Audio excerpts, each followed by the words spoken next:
तुम्बी भर दूध। देवर्षि नारद एक बार पृथ्वी पर विचरण कर रहे थे।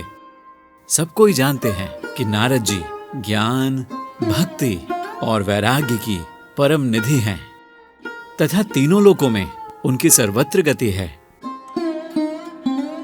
वे द्वारिकापुरी आए, वृंदावन गए, पुरुषोत्तम धाम की यात्रा की। फिर मन में आया कि चलो वैकुंठ लोक में चलकर भगवान नारायण के दर्शन करें। चलते चलते वे एक वन से गुजर रहे थे कि उन्हें एक रमणीक स्थान मिला। मन हुआ यहां 2 क्षण विश्राम कर लें। तभी उनकी निगाह वहां तपस्या करने वाले एक तपसी पर पड़ी। नारद जी के आगमन से तपसी का हृदय आनंद से भर गया। संत का संतत्व निर्मल हृदय से ही प्रतिबिंबित होता है। यह प्रतिबिंब बनता है तो मन सुख से थिरकने लगता है। तपस्वी जान गया कि जरूर ये कोई महापुरुष हैं। वह उठा और देवर्षि को दंडवत प्रणाम किया, उनकी स्तुति की, उनसे परिचय पूछा। जब उसे मालूम हुआ कि ये देवर्षि हैं और भगवान नारायण के पास जा रहे हैं तो वह बोला, हे महाराज, आपके दर्शन करके मैं कृतार्थ हो गया हूं। आप परम संत हैं, जीवों पर दया करने की आपकी सहज बान है। आप भगवान नारायण के पास तो जा ही रहे हैं। उनसे मेरी चर्चा करके देखिएगा। उनसे पूछिएगा कि क्या कभी मुझे भी उनके दर्शनों का सौभाग्य मिलेगा। मेरे मन में हमेशा यह संदेह रहता है कि मुझे श्री हरि दर्शन देंगे भी या नहीं। नारद जी मुस्कुराए, बोले, ठीक है, मैं विष्णु भगवान से पूछकर अब के चक्कर में तुम्हें बताऊंगा। नारायण नारायण। तपसी ने उन्हें साष्टांग प्रणाम किया और नारद जी वीणा की झंकार के साथ नारायण के गुण गाते चल दिए। वैकुंठ लोक में पहुंचकर नारद जी ने भगवान विष्णु के दर्शन किए, उनके चरणों में प्रणाम निवेदन किया और आंखों से बहते प्रेम प्रवाह से उनके चरणों का अभिषेक करने लगे। भगवान ने नारद को उठाकर गले से लगा लिया। पुंडरीकाक्ष भगवान नारायण के नयनों से भी प्रेम की सरिता बह चली। भगवान ने देवर्षि का उचित आदर सत्कार किया, उनकी कुशल क्षेम पूछी और उनके अंग अंग का अपने भक्त भयहारी पाणी पल्लव से स्पर्श करते हुए आनंद विमुग्ध हो गए। तभी नारद जी ने तपस्वी की चर्चा चलाई। उन्होंने कहा, हे नाथ, जब मैं आपके पास आ रहा था तब रास्ते में मुझे एक तपस्वी मिला था। वह इमली के पेड़ के नीचे बैठा बैठा बहुत दिनों से तपस्या कर रहा है। जब उसे मालूम पड़ा कि मैं बैकुंठ लोक जा रहा हूं तो उसने कहा, मेरी ओर से भगवान के चरणार बिंदों में दंडवत प्रणाम निवेदन करने के बाद यह पूछना कि क्या कभी मुझे भी भगवान नारायण ऐसा सौभाग्य प्रदान करेंगे कि मैं उनके दर्शन कर सकूं। अब आप बताइए कि मैं उससे क्या कह दूं। भगवान बोले, देवर्षि, मैं उसे दर्शन तो जरूर दूंगा, पर अभी वह समय बहुत दूर है।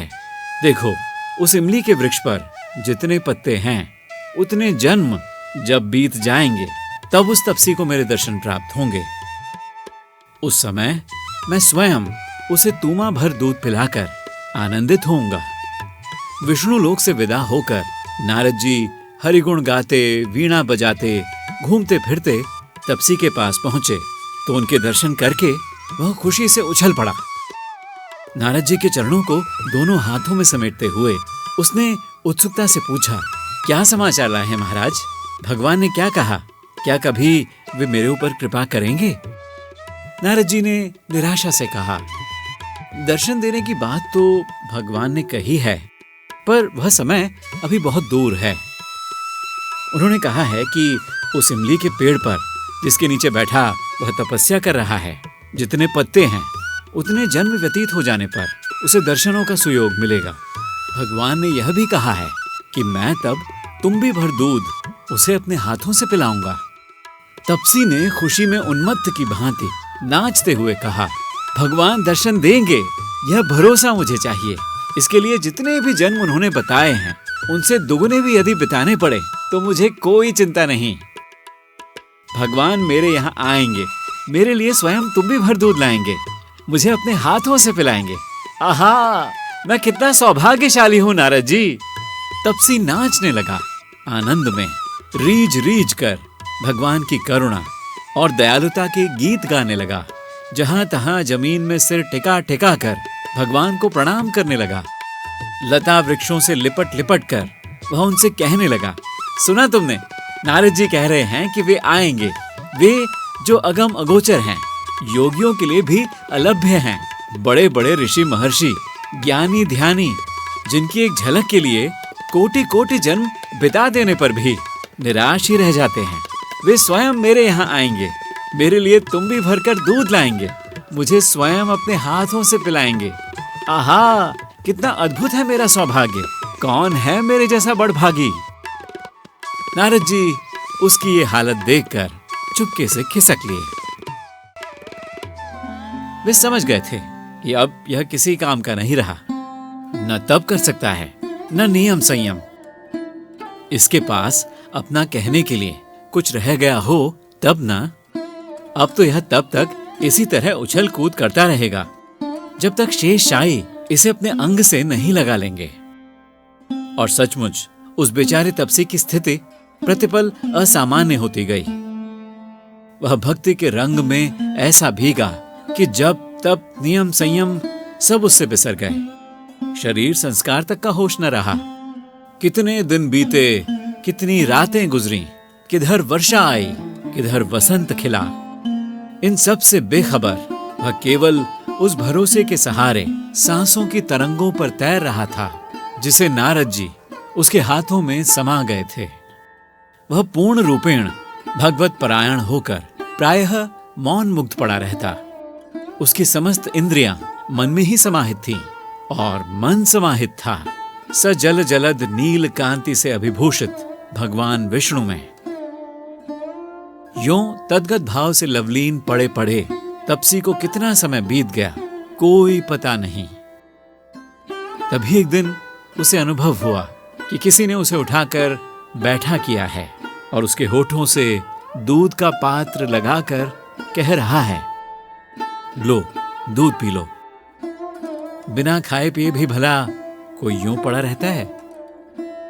तपसी ने आंखें खोले बिना ही कहा, देखो इमली के पेड़ पर कितने पत्ते हैं, इतने जन्म जब बीत जाएंगे तब वे आकर कृपा करेंगे। उन्होंने नारद जी से ऐसा ही कहा था। और अगर मैं दूध पीता रहूंगा, दाल रोटी या कंद मूल फल खाता रहूंगा तो मेरा एक एक जन्म कितना लंबा हो जाएगा। जितनी लंबी लंबी मेरी जिंदगियां होंगी उतनी ही दूर मंजिल होती जाएगी, उतना ही लंबा रास्ता मुझे तय करना पड़ेगा। ले जाओ यह दूध और मुझे अपने अनंत अनंत जन्मों का जाल जल्दी जल्दी काटने दो। भगवान की आंखों से आंसू बरस रहे थे। वे गदगद कंठ से बोले, तुम धैर्यशाली हो, इतने जन्मों तक मेरी प्रतीक्षा कर सकते हो, पर मुझ में इतना धीरज कहां। मेरा हृदय बड़ा कमजोर है, मैं इतने समय तक इंतजार नहीं कर सकता।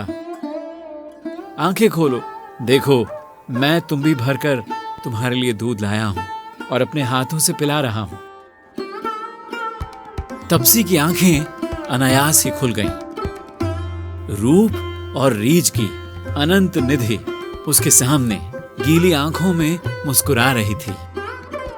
उसके होठों पर दूध से भरी तुम्बी लगी थी, किंतु वह पागल पिए जा रहा था तृषित नेत्रों से उस रूपामृत को, जिसे पीकर भक्त के रोम रोम में कभी न बुझने वाली प्यास का रेगिस्तान दहकने लगता है।